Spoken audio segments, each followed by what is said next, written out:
Hello दोस्तों, I welcome you all in our fourth class of science. दोस्तों, आप सभी को पता है कि अक्टूबर के महीने के लास्ट में आपका डी ग्रुप का एग्जाम फाइनल हो चुका है। ठीक है, तो आई होप अपनी तैयारी को और तेज कर देना चाहिए। इस टाइम पे अच्छे से पढ़िए, सिलेबस को कंप्लीट करिए और क्वेश्चंस की प्रैक्टिस करते रहिए। क्वेश्चंस की प्रैक्टिस करना बहुत जरूरी है। ठीक है, चलिए आज का फर्स्ट क्वेश्चन देखते हैं। आज का जो फर्स्ट क्वेश्चन है वो साइंटिफिक इंस्ट्रूमेंट से रिलेटेड है। पूछा गया है, which scientific instrument is use to measure the height of an aircraft above a fixed level. के एक निश्चित स्तर से ऊपर विमान की ऊंचाई को मापने के लिए किस वैज्ञानिक उपकरण का प्रयोग किया जाता है। ऑप्शन है आपके, वॉटमीटर, फेदोमीटर, अल्टीमीटर या बैरोमीटर। देखिए, जो हाइट यहां पर अगर हम मापेंगे तो उस डिवाइस का जो नाम होगा वो डिवाइस होगा हमारा क्या, वो होगा हमारा अल्टीमीटर। ठीक है, वो होगा हमारा अल्टीमीटर। अगर हम बात करें वॉट मीटर की, अगर हम बात करें वॉट मीटर की, तो वोट मीटर की अगर हम बात करें, वोट मीटर क्या होता है? वोट मीटर होता है एक ऐसा डिवाइस जो क्या करता है, मेजर करता है the average electric power use, the average electric power use. ठीक है, average average electric power use. ठीक है, अगर हम बात करें फैदोमीटर की, तो फैदोमीटर क्या काम करता है? फैदोमीटर से हम मापते हैं डेप्थ ऑफ वाटर। क्या मापते हैं भाई? Depth of water. ठीक है, अगर बात करें बैरोमीटर की, तो बैरोमीटर से क्या मापा जाता है? बैरोमीटर से मापा जाता है एटमॉस्फेरिक प्रेशर। क्या मापा जाता है भाई? Atmospheric pressure. क्या मापा जाता है बैरोमीटर से? बैरोमीटर से मापा जाता है एटमॉस्फेरिक प्रेशर। Atmospheric pressure. ठीक है, एटमॉस्फेरिक प्रेशर। चलिए सेकंड क्वेश्चन देखते हैं। सेकंड क्वेश्चन है, humidity of air is measured by. हवा की आर्द्रता को डैश द्वारा मापा जाता है। ऑप्शन है आपके, हाइग्रोमीटर, नैनोमीटर, ग्लूकोमीटर या बैरोमीटर। तो देखिए, बैरोमीटर तो हम इजीली यहां से आउट कर सकते हैं, क्योंकि बैरोमीटर से हम क्या मापते हैं? बैरोमीटर से हम मापते हैं एटमॉस्फेरिक प्रेशर को। क्या मापते हैं भाई? Atmospheric pressure. Atmospheric pressure. तो हवा की आर्द्रता को, ह्यूमिडिटी ऑफ एयर हम मापते हैं हाइग्रोमीटर के द्वारा। हाइग्रोमीटर के द्वारा। ठीक है, अगर पूछा जाए ग्लूकोमीटर के द्वारा क्या मापा जाता है, तो ग्लूकोमीटर के द्वारा मापा जाता है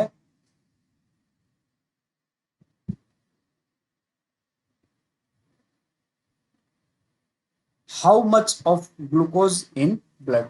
मतलब ये मापा जाता है ग्लूकोज इन ब्लड, या आप बोल सकते हो अमाउंट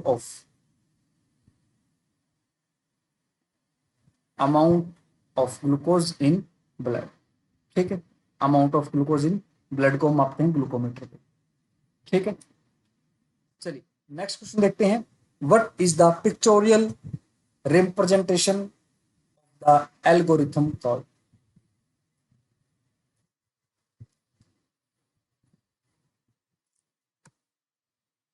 थर्ड क्वेश्चन है, what is the pictorial representation of algorithm called. अगर हम किसी एल्गोरिथम को पिक्चर के रूप में दिखाएं तो उसको हम क्या कहेंगे? उसको हम इमेज कहेंगे, उसको हम ग्राफ कहेंगे, उसको फ्लो चार्ट कहेंगे या डिजाइन कहेंगे।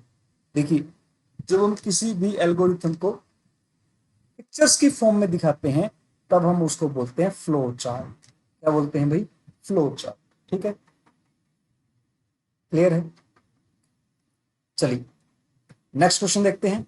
ये क्वेश्चन थोड़ा सा आपको ध्यान में रखने वाला है, अच्छे से पढ़ के आपको इसका आंसर देना है। इसलिए मैंने इस क्वेश्चन को दो टाइप से लिखा है, एक फर्स्ट पार्ट ये लिखा है और एक ही सेकंड पार्ट लिखा है, हिंदी में भी दोनों पार्ट में लिखा है, ठीक है। तो हम फर्स्ट पार्ट पढ़ते हैं और समझने की कोशिश करते हैं। Which phenomenon deals with the scattering of light, यहां से आपको ध्यान रखना है, ध्यान से पढ़ना है। Scattering of light by molecule of a medium when they are excited to vibrational energy level, कि लाइट का स्कैटर हो जाना, लाइट का बिखरना, लाइट का स्कैटर हो जाना मॉलिक्यूल ऑफ मीडियम, भाई किसी एक मीडियम के मॉलिक्यूल्स के द्वारा, जब वो क्या हो जाए, जब वो एक्साइटेड हो जाए, अपने वाइब्रेशनल एनर्जी लेवल में आ जाए। भाई जब किसी भी मैटर के या मॉलिक्यूल या मीडियम के मॉलिक्यूल क्या हो जाए, वो क्या कर दें, स्कैटर हो जाए, सॉरी वो स्कैटर कर दें किसको, लाइट को, वो स्कैटर करें लाइट को, ठीक है। जब वो क्या हो, जब वो अपने वाइब्रेशनल एनर्जी लेवल्स में, ये इसको सेकंड स्टेटमेंट पढ़ लेते हैं इसकी।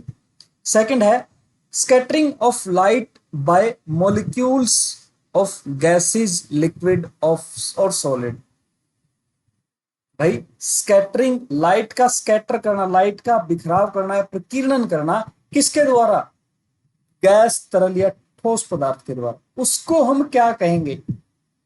बेसिकली ये इफेक्ट है कि जब लाइट किसी चीज से टकराकर क्या हो रही है, स्कैटर हो रही है, ठीक है। तो ये इफेक्ट है और इस इफेक्ट को हम कहते हैं रमन इफेक्ट। क्या कहते हैं भाई, रमन इफेक्ट। लाइट का इस प्रकार से बिखरना क्या कहलाता है, कहलाता है रमन इफेक्ट। ये इंडिया के ही एक साइंटिस्ट थे, सीवी रमन, चंद्रशेखर वेंकट रमन, ठीक है, चंद्रशेखर वेंकट रमन। इन्हीं रमन के नाम पर इस इफेक्ट का नाम दिया गया है, रमन इफेक्ट। और इसी इफेक्ट के कारण इनको 1930 के अंदर, 1930 के अंदर इनको क्या मिला था भाई, नोबेल प्राइज मिला, ठीक है। नोबेल प्राइज मिला था इनको 1930 में, 1930 में, ठीक है। किसके लिए, रमन इफेक्ट के लिए। किनको, डॉक्टर सीवी रमन, ठीक है। चलिए नेक्स्ट क्वेश्चन देखते हैं। Milk purity is measured using, भाई दूध की शुद्धता को हम किसका उपयोग करके माप सकते हैं। ऑप्शन आपके हाइड्रोमीटर, लैक्टोमीटर, पोलैरिमीटर या स्पेक्ट्रोमीटर। यहां से पता आप इजीली बता सकते हैं, क्योंकि दूध की शुद्धता को हम मापते हैं किसमें, लैक्टोमीटर की सहायता से मापेंगे। किसकी सहायता से भाई, लैक्टोमीटर की सहायता से। नेक्स्ट क्वेश्चन देखते हैं। Which device is used to test whether an object is carrying charge or not? भाई किस उपकरण का हम प्रयोग करें या जांचने के लिए कि कोई वस्तु चार्ज ले जा रही है या नहीं ले जा रही है, ठीक है। तो ऑप्शन है आपके थर्मोमीटर, स्टेथोस्कोप, ओडोमीटर या इलेक्ट्रोस्कोप। देखो थर्मोमीटर टेम्परेचर मापते हैं, स्टेथोस्कोप से हम हार्ट बीट सुनते हैं, ठीक है। ओडोमीटर से हम स्पीड, और बच गया क्या, इलेक्ट्रोस्कोप। इलेक्ट्रोस्कोप इसका क्या हो जाएगा, राइट आंसर हो जाएगा। इलेक्ट्रोस्कोप की सहायता से हम ये देखते हैं कि कोई ऑब्जेक्ट करंट कैरी कर रहा है या नहीं, ठीक है। चलिए next question. Which one of the following feature is not shown by metal. देखिए मैं पहले भी आपको बता चुका हूं, जो क्वेश्चन नोट वाले होते हैं ना, उनको थोड़ा सा लंबा सांस लेके फिर सोल्व करना है, क्योंकि आपका माइंड बिल्कुल एक्टिव होना चाहिए कि हमें ये क्वेश्चन नोट में देना है। मतलब इस क्वेश्चन का जो आंसर है वो नोट से रिलेटेड है भाई। यहाँ पर नोट की स्टेटमेंट दे रखी क्वेश्चन में, तो हमें ध्यान से देखना है इसको। ये नहीं है कि भाई धातुओं की विशेषता देखते ही निशानी लगा दी, निशान लगा दिया भाई ये आंसर है, नहीं। ये देखना है कौन सी नहीं है, ठीक है। ऑप्शन ए है ये सुस्त दिखता है, या ऑप्शन बी है आकार में पाउंड किया जा सकता है, can be shape, can be pounded into shape. Option C can be made into a wire, तार में बनाया जा सकता है या तार में ढाला जा सकता है। या ऑप्शन डी है कंडक्ट हीट। देखिए उसको धातुओं को किसी भी आकार में ढाला जा सकता है, उनको गर्म करके पिघलाकर किसी भी सांचे में डाल देते हैं और वो उनको आकार में ढाल सकते हैं। धातुओं से ही हम तारे बना सकते हैं, ठीक है। और वो गर्मी का भी संचालन करते हैं, हीट को भी वो कंडक्ट करते हैं, ठीक है। ऑप्शन ए है जो इसका राइट आंसर हो जाएगा। ऑप्शन ए इसका राइट आंसर हो जाएगा भाई, क्योंकि ये ऐसी कोई प्रॉपर्टी नहीं है कि सुस्त दिखते हैं, ठीक है। Option A is the right answer. हमें नोट में बताना था, इसलिए ये तीनों तो इसकी प्रॉपर्टी है, ये तीनों इसके आंसर नहीं हो सकते, ठीक है। तो चलिए नेक्स्ट क्वेश्चन देखते हैं। नेक्स्ट क्वेश्चन आपका, humidity of air is measured by. हवा की नमी को डैश के द्वारा मापा जाता है, किसके द्वारा मापेंगे भाई हम? हाइग्रोमीटर के द्वारा। हाइग्रोमीटर किसके द्वारा भाई? हाइग्रोमीटर। फर्स्ट ऑप्शन ही है, हाइग्रोमीटर के द्वारा हम क्या मापेंगे? हवा में नमी की मात्रा को हम मापेंगे, किसके द्वारा? हाइग्रोमीटर के द्वारा। और अगर आपसे पूछा जाए कि जब हम हाइग्रोमीटर से मापेंगे तो यूनिट क्या बनेगी, तो वहां पर यूनिट बनेगी भाई ग्राम पर सेंटीमीटर क्यूब, क्योंकि हम क्या मापेंगे? हम नमी मापेंगे, हम ह्यूमिडिटी मापेंगे, वो मापेंगे ग्राम में। और वो कितने वॉल्यूम में है, कितने वॉल्यूम में है, उस मतलब एक पर्टिकुलर वॉल्यूम के अंदर हम मापेंगे हवा की आर्द्रता को। और हवा की आर्द्रता होगी ग्राम में, और जो वो वॉल्यूम होगी वो होगी सेंटीमीटर क्यूब या मीटर क्यूब में होगी, मीटर क्यूब में। तो ग्राम पर मीटर क्यूब इसकी क्या हो जाएगी? यूनिट हो जाएगी, ठीक है। ग्राम पर मीटर क्यूब, ठीक है। चलिए नेक्स्ट क्वेश्चन देखते हैं। Which one of the following is a dark body. निम्नलिखित में से कौन सा एक अंधेरा शरीर है या डार्क बॉडी है? ऑप्शन है आपके, ए है बर्निंग कैंडल, जलती हुई मोमबत्ती। देखिए बहुत ध्यान से ये पढ़ना है, जलती हुई मोमबत्ती है, सिर्फ मोमबत्ती नहीं है, जलती हुई मोमबत्ती है, ठीक है। ऑप्शन बी है सूर्य, ऑप्शन सी है तारे, ऑप्शन डी ग्रह। देखिए ये डार्क बॉडी कौन होगी? डार्क बॉडी वो होगी, अंधेरा शरीर वो होगा जो लाइट को इमिट नहीं कर रहा होगा, ठीक है। जो प्रकाश नहीं दे रहा वो क्या है? वो अंधेरा शरीर है या डार्क बॉडी है, ठीक है। तो भाई जलती हुई मोमबत्ती भी क्या दे रही है?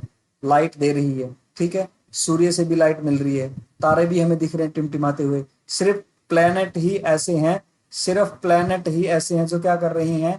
जो कर रहे हैं क्या? हमें लाइट नहीं दे रहे। तो हमारा राइट आंसर क्या हो जाएगा? Planet is a dark body, ठीक है। नेक्स्ट देखते हैं। The energy drive from the heat of earth is called. भाई जो पृथ्वी की उष्मा से हमें जो ऊर्जा मिलती है, जो पृथ्वी पहले पृथ्वी जो सूर्य से लाइट आ रही होती है उसको सोख लेती है और फिर उसको इमिट करती है। जब वो इमिट करती है तो वो क्या है? वो हीट की फॉर्म में हमें ऊर्जा मिल रही होती है धरती से वापस। तो जब धरती से हमें हीट की फॉर्म में जो ऊर्जा मिल रही है उसको हम क्या कहेंगे? ऑप्शंस हैं आपके, ज्वारीय ऊर्जा नहीं, भूतापीय ऊर्जा, बायोगैस नहीं भाई, बायोगैस नहीं है, और सौर ऊर्जा भी नहीं है, क्योंकि सौर ऊर्जा तो सूर्य से मिलती है, धरती से नहीं मिलती है। वो अलग बात है कि सूर्य से आई हुई ऊर्जा उसने पहले अपने अंदर सोख ली है और उसको फिर बाद में इमिट किया गया है। ये होगी आपकी जियोथर्मल एनर्जी। आप हिंदी में अगर आप पढ़ोगे तो बहुत अच्छे से आपको समझ में आ जाएगा। भूतापीय ऊर्जा, जो भू के ताप से मिल रही है ऊर्जा, वो क्या होगी? भूतापीय ऊर्जा। और क्वेश्चन में भी यही पूछ रखा है, पृथ्वी की उष्मा से प्राप्त ऊर्जा क्या होगी? आपकी भूतापीय ऊर्जा। तो आंसर हो जाएगा आपका option B, geothermal energy. Question number 11 देखते हैं। In physics what is the Hubble constant. भौतिकी में हब्बल स्थिरांक क्या है? ऑप्शंस आपके, विद्युत चुंबकीय विकिरण की कुल ऊर्जा, या खाली स्थान में पारगम्यता, या माप की इकाई जो ब्रह्मांड के विस्तार की व्याख्या करती है, या speed of light in vacuum. देखिए हब्बल कांस्टेंट, हब्बल कांस्टेंट क्या है? हब्बल कांस्टेंट एक यूनिट है मेजरमेंट की, जो बताती है, क्या बताती है? कि जो आपका यूनिवर्स है वो लगातार बढ़ रहा है। यूनिवर्स का क्या है? वो क्या है? वो एक्सपेंड हो रहा है, उसका क्या हो रहा है? विस्तार हो रहा है। किसका विस्तार हो रहा है भाई? ब्रह्मांड का विस्तार हो रहा है। ब्रह्मांड का क्या हो रहा है भाई? विस्तार हो रहा है, यूनिवर्स का विस्तार हो रहा है। यूनिवर्स का विस्तार हो लगातार। और ये कौन बता रहा है? ये हब्बल कांस्टेंट के द्वारा हम पता कर रहे हैं। ठीक है, जैसे आप स्पीड को माप देते हैं मीटर में, वैसे ही जो ये एक्सपेंशन है यूनिवर्स का, इसको हम मापते हैं हब्बल कांस्टेंट। ठीक है, आपका राइट आंसर हो जाएगा ऑप्शन सी। नेक्स्ट क्वेश्चन देखते हैं। The purity of gold is measured in, सोने की शुद्धता को किस में मापा जाता है भाई? मीटर में, कैरेट में, वॉट में या नॉट में? तो देखिए, जो सोने की शुद्धता है वो किस में मापी जाती है? कैरेट में मापी जाती है। और अगर आपसे पूछा जाए कि सोने का शुद्धतम कितने कैरेट होता है, तो हम बोल सकते हैं 24 कैरेट। 24 कैरेट क्या होता है? वो 100% प्योर गोल्ड होता है। 100% प्योर गोल्ड। ठीक है, चलिए नेक्स्ट क्वेश्चन देखते हैं। Name the device that help maintain the potential difference across a conductor. उस उपकरण का नाम बताइए जो एक कंडक्टर में संभावित अंतर या पोटेंशियल डिफरेंस को बनाए रखने में मदद करता है। देखिए, आपने जब स्कूल में पढ़ा होगा तो कुछ ऐसे फिजिक्स में ऐसे कुछ शेप दे फिगर देखे होंगे ऐसे, ये बड़ी लाइन है, ये छोटी लाइन है, ये बड़ी लाइन है, ये छोटी लाइन है, ये बड़ी लाइन है, छोटी लाइन है, ऐसे करके। और यहाँ पर कोई डिवाइस लगा है, मान लेते हैं कि बल्ब भी लगा है, बल्ब लगा है मान लेते हैं। ठीक है, और ये ऐसे ऐसे छुपा हुआ। तो यहाँ पर जो पोटेंशियल डिफरेंस को मेंटेन करने का काम है वो कहाँ से हो रहा है? वो यहाँ से होता है। ठीक है, और ये क्या है? ये साइन किसके होते हैं? ये साइन होते हैं किसके? बैटरी के। किसके साइन है भाई? बैटरी के। तो पोटेंशियल डिफरेंस को मेंटेन रखने में कौन मदद करता है? तो बैटरी मदद करती है to maintain the potential difference of a conductor. ठीक है, चलिए नेक्स्ट क्वेश्चन देखते हैं। Big bang theory explains, big bang का सिद्धांत क्या बताता है? बिग बैंग का सिद्धांत क्या बताता है भाई? बिग बैंग का सिद्धांत क्या बताता है? Origin of star, origin of Galaxy, origin of solar system या ओरिजिन ऑफ यूनिवर्स? तो देखिए, जो बिग बैंग थ्योरी है, बिग बैंग थ्योरी आपको क्या बता रही है? वो बता रही है ओरिजिन ऑफ यूनिवर्स। क्या बता रही है भाई? ओरिजिन ऑफ यूनिवर्स बता रही है। क्या बता रही है? ओरिजिन ऑफ यूनिवर्स, ब्रह्मांड की उत्पत्ति। यहां से इस थ्योरी के द्वारा हमने एक पार्टिकल डिस्कवर किया है जिसको हम कहते हैं गॉड पार्टिकल। ठीक है, क्या कहते हैं भाई? गॉड पार्टिकल कहते हैं। ये पूछा जा सकता है कि गॉड पार्टिकल किस थ्योरी के द्वारा किए गए एक्सपेरिमेंट से मिला है? तो बिग बैंग थ्योरी। ठीक है, तो बिग बैंग थ्योरी क्या हम क्या बता रहे हैं? Origin of the universe. Option D is the right answer. Next है, polygraph is a device commonly used by law enforcing agencies for. जो पॉलीग्राफ का जो एक उपकरण है जिसका आमतौर पर एक प्रयोग किया जाता है, किस काम के लिए प्रयोग किया जाता है? ऑप्शंस आपके, आंसू गैस के गोले लॉन्च करना या launching of tear gas shells, या ऑप्शन बी है लाई डिटेक्शन, झूठ का पता करना, या फायरिंग पैलेट्स, फायरिंग पैलेट्स को फायर करने में, या throwing water with high pressure, उच्च दबाव के साथ पानी फेंकना। भाई, जो प्रवर्तन एजेंसियां हैं, जो इन्फोर्सिंग एजेंसीज हैं, इन्फोर्सिंग एजेंसीज पॉलीग्राफ टेस्ट का यूज करते हैं किसके लिए? लाई डिटेक्शन के लिए। झूठ, अगर कोई किसी की गवाही हमें लेनी है, उनको लेनी है और उनको पता लगता है कि ये हमें सही नहीं बता रहा, तो वो इस टेस्ट का यूज करते हैं जिसको हम क्या कहते हैं? Polygraph test. ठीक है, तो दोस्तों ये थे आज के हमारे क्वेश्चंस। आई होप आपको अच्छे से समझ में आए होंगे क्वेश्चंस। नेक्स्ट क्लास के साथ हम फिर मिलते हैं आपसे, तब तक के लिए धन्यवाद। पढ़ते रहिए, एग्जाम बहुत नजदीक आ चुका है, अफवाहों से बच के रहिए, जितना हो सकता है सेल्फ स्टडी करिए। ठीक है, और बने रहिए हमारे साथ। Thank you.